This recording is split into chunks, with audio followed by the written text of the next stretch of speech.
Kenya kuwa wana haki ya kujichagulia viongozi wanaopenda. Na mimi niko hapa siku ya leo kusimamia hiyo haki. Hakuna mtu yeyote ambaye anaweza kutoa hiyo haki ambaye ilipiganiwa na jasho na damu aseme sasa ati hatuna haki ya kusimama pahali popote ambapo mtu anataka. Tunaelewana? We are a democratic society, and those democratic ideals were fought for hard by the man amongst others who we honor today. Na hatuwezi kukubali turudi nyuma. Mutakubali kurudi nyuma? Mutakubali kurudi nyuma?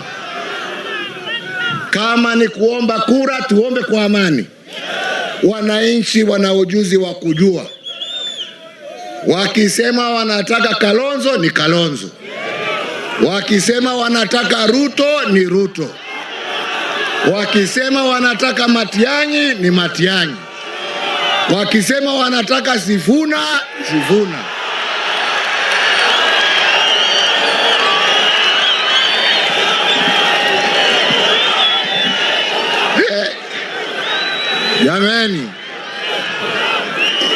Jameni chungeni.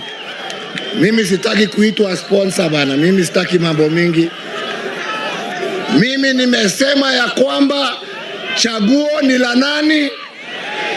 Chaguo ni la nani? Na hakuna haja ya kulazimisha Mkenya yeyote kwenda upande huu au upande huu.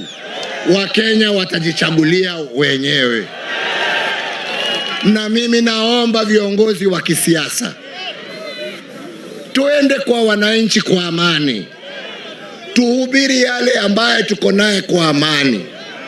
Hii mambo ya kuzuia wengine kufanya mikutano, ya kufanya nini ni kurudisha Kenya nyuma. Na tunataka kusonga mbele. Kama unataka kura, omba kwa unyenyekevu. Wananchi watakupatia ama wakunyime. Hata mimi niliomba na nikanyimwa. Nikarudi tena nikaomba nikapewa. Ama ni namna gani?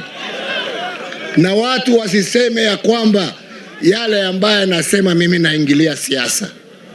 Mimi sina haja na kiti yeyote. Tunaelewana?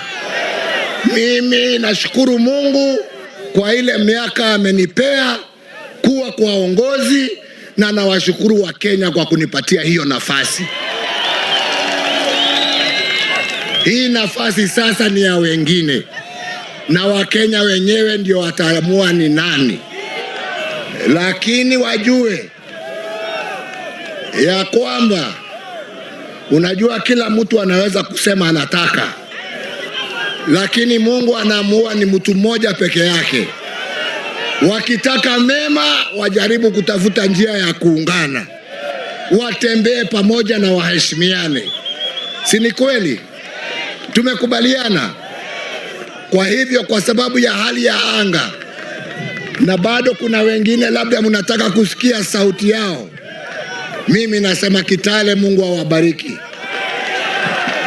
Mungu aendelee kulinda marehemu hayati kijana wa Malwa. Aendelee kulinda familia yake, na aendelee kushikilia taifa la Kenya. Na nyinyi wa Kenya musikubali kugombanishwa. Musikubali kugombanishwa. Muungane, mukae kama kitu kimo. Mungu awabariki na walinde. Asanteni sana. Thank you.